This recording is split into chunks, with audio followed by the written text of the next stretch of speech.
दोस्तों एवं आदरणीय अध्यापक, आज का मेरा नाम है राहुल सिंह एवं मैं कक्षा 9वीं का छात्र हूँ। विषय हिंदी और मेरा अनुक्रमांक 4 है। विषय अध्यापक मुनिसिपल सर। मेरा आज का टॉपिक है वाक्य परिचय और रचना के आधार पर भेद। मगर अगर हम वाक्य परिचय कर ही रहे तो हम पहले ये भी देखेंगे कि वाक्य क्या होता है। वाक्य क्या होता है? दो या दो किसी शब्द या वर्ण से मिलकर जो शब्द मतलब जो एक वाक्य बनता है उसे वाक्य कहते हैं। जैसे कि उदाहरण, नदी के किनारे पेड़ है। नदी के किनारे पेड़ है, ये पूरा एक मतलब उदाहरण है।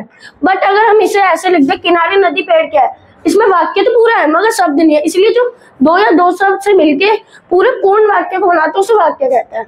इसीलिए फिर हमारे आते हैं वाक्य के दो अंग है, उद्देश्य यानी कि सब्जेक्ट एंड और विधेय यानी कि प्रेडिकेट। उद्देश्य है जिसके बारे में कोई बात कही जाए उसे उद्देश्य कहते हैं। जैसे कि रमेश बाजार जा रहा है, रमेश बाजार जा रहा है मतलब रमेश जा रहा है, तो इसका उद्देश्य क्या होगा? रमेश। तो हमारा फिर आएगा विधेय। उद्देश्यों के विषय में जो कुछ कहा जाता है उसे विधेय कहते हैं। जैसे कि रमेश बाजार जा रहा है, रमेश कहाँ जा रहा है? बाजार जा रहा है, यानी कि उसके बारे में जा रहा है। जैसे कि इसमें गाय घास खा रही है, विधेय। इसमें क्या होगा? विधेय घास खा रही है। गीता नाच रही है, विधेय नाच रही है। अब वैसे तो जो वाक्य होते हैं वो दो आधार पर होते हैं, अर्थ के आधार पर और रचना के आधार पर। मगर हमारे सिलेबस में अभी सिर्फ रचना के आधार पर आ रहा है, तो हम सिर्फ ये पढ़ते हैं। रचना के आधार पर वाक्य 3 प्रकार के होते हैं। पहला सरल वाक्य, दूसरा संयुक्त वाक्य एवं तीसरा मिश्रित वाक्य। पहले हम पढ़ेंगे सरल या साधारण। सरल वाक्य को हम साधारण वाक्य नाम से भी जानते हैं। इसमें एक से अधिक उद्देश्य और एक विधेय होते हैं, अथवा जिस वाक्य में एक ही मुख्य क्रिया हो उसे हम सरल वाक्य कहते हैं। उदाहरण जैसे कि वह स्कूल चला गया, मतलब इसमें दो चीज है कि वह हमें ये नहीं पता कि वो कौन है, मगर यह है कि वह स्कूल चला गया। वह बहुत नादान है, मैंने एक नई साइकिल खरीदी, ऐसे उदाहरण।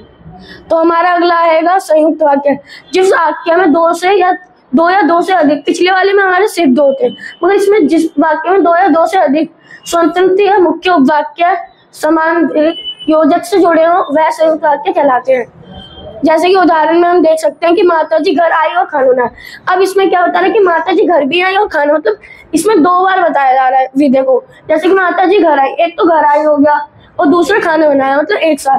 तो फिर आया मामा जी जयपुर गए पर रात को ही लौट आए, मतलब मामा जी जयपुर तो गए मगर रात को ही लौट आए, इसीलिए।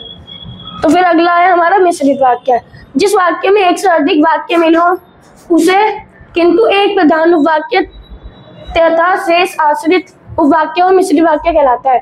जैसे उदाहरण देखते हैं, अध्यापिका ने पूछा कि तुम्हारी पुस्तक कहाँ है।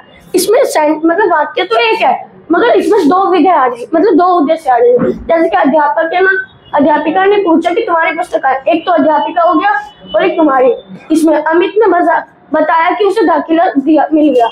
अमित हो गया एक उद्देश्य और दूसरा उसे दाखिला मिल गया। धन्यवाद दोस्तों।